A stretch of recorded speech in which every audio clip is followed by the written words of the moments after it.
My parents are snowbirds, winters in FL, summers in NJ. My mom typically flies back and forth, but my dad drives with their 2 dogs, a lab and a boxer. My dad refuses to pay full ticket price for them to fly. My mom is constantly yelling at my dad about keeping the dogs on their leashes when he walks them, especially when he's traveling and they are in an unfamiliar place. They get way too excited and will tear off running to investigate. He always yesses her to death, then does whatever the fuck he wants anyways. He's a man, so why she expected anything other than that I have no idea. While he was prepping for a recent trip from FL to NJ, she reminded him not to take the dogs off the leashes when he's walking them at rest stops or whatever, because the lab had been especially bad lately with running off and not responding when we called her to come back. She's a bit wild, but very sweet. He starts getting mad at her, saying, "Why do you always tell me this like I'm stupid, like I don't know how to take care of my dogs?" He eventually leaves after they stop arguing, and we think all is fine. Get a call later that night with an update as to how his drive was going. Here's what happened, because of course my dad knows better than my mom and didn't listen. Dad stops to walk dogs at rest stop. Dad ignores the fact that it had been raining and the grass was puddly and muddy and lets dogs out of car with no leashes, probably while saying something dumb like, "Oh, I know my girls will listen to daddy and be good and not go in the mud." Like he always does, stupid dad turns his back to light a smoke and sip his coffee. Dad turns back around and see Boxer behind him, sniffing the grass and moseying along. Does not see lab anywhere. Dad strolls around for a minute, calling the lab. No response. Starts to get worried. She's a gorgeous example of a yellow lab, and he was worried someone might take her. Dad turns a corner to see lab on her back in a huge mud puddle, wiggling around and wagging her tail furiously. Lab is covered in mud. Dad then tries to extract lab from puddle. Lab refuses and runs away, thinking he is playing with her. Dad falls in the mud. Lab jumps on Dad. Boxer jumps on Lab because she thinks the lab is hurting my dad. Now everyone is covered in mud. With both dogs' collars finally in hand, Dad drags them to car and realizes he has to get to a hotel to clean them up ASAP. Then realizes he is going to cover the interior of his nice car with mud. My dad loves Mercedes, only car he will ever drive, he says. No choice. Dogs and Dad go in car and dogs immediately flop all over the backseat. Dad gets to hotel. They are skeptical to check him in because he's covered in mud. He explains, clerk laughs, gives him a key. You'd think this was the end, huh? Nope. Dad finally gets in the room, decides to bathe the lab first. Too bad the lab hates baths and sat in the tub howling the whole time. The Boxer now thinks my dad is hurting the lab. She's very protective of her sister and runs into the bathroom and bites my dad on the ass. Hard, no blood though, she knew not to go that far. Dad is now yelling at both dogs. Both dogs are barking and running around the room. The lab escaped the tub when the Boxer bit him. Now Dad is running around the room, with his 2 fake hips, trying to get one of them into the bathroom and shut the door so he can clean up. Now the room is covered in mud, too, mind you. Dad gets Lab in bathroom, shuts door. Lab starts howling again because of the awful bath. Dad is trying to calm her.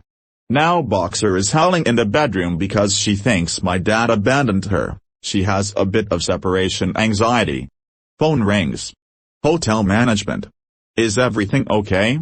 A few of your neighbors have complained about a lot of noise. Dad apologizes and manages not to get kicked out of hotel, but ends up having to pay for damages to the room. Mud everywhere. I think lamp got broken during the whole everybody freak out and run around the. My mom laughed so hard she couldn't breathe and had a panic attack. Then started laughing again when she realized what the fuck she just heard.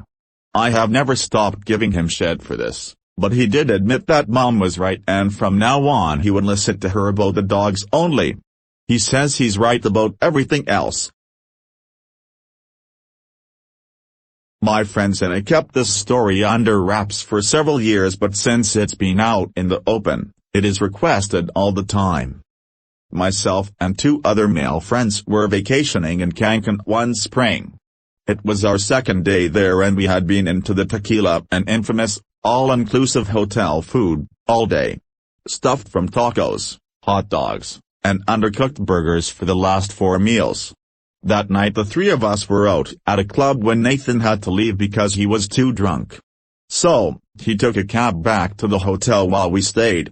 A couple hours later myself and the other guy pick up 2 girls and bring them back to the hotel. The hotel room was set up like an apartment and had 2 bedrooms. One room had a king-size bed, which drunk Nathan was sleeping in, and the other had 2 queen-size beds, which unfortunately meant that the 4 of us were going to be sharing the room for sexy time. At least that's what we had planned on. We weren't even home for 20 minutes when one of the girls says she smells something weird. We all agree. She opens the door, looks into the living room, kitchen area and lets out the most horrific scream that has haunted my dreams ever since. Both girls sprint out the front door before we can ask what's wrong and we never see them again. Great, second night in Cancun and still haven't been laid. We look out the door to see that Nathan has sprayed diarrhea all over the kitchen and living room. We didn't realize it until after, but when he's drunk he tends to sleepwalk.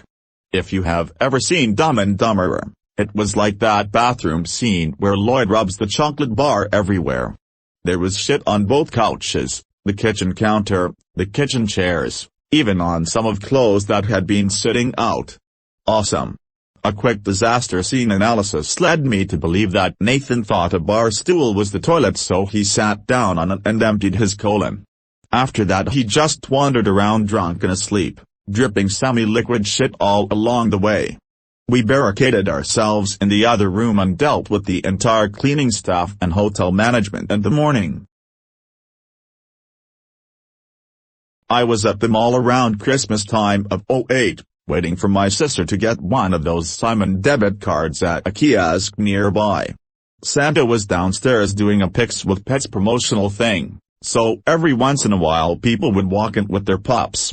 I am watching the people come in with the dogs and just geeking out over them in general when this one lady comes in with a group of like 4 or 5 West Highland Terriers. One of them I guess had a shit nugget trapped in its fur, and it just kinda shook out. That was funny enough, I guess, but nobody noticed and I kept waiting for anybody to step on it. It became like a poop landmine, a game of chance in my mind. This lady damn near ran over it in her stroller, which I thought would be the height of the turd hilarity, until this kid comes near it, he was like 7 or 8, and starts to break dance next to the turd. He is seriously doing these crazy ass dance moves next to it. I was like, how the fuck does he not see it?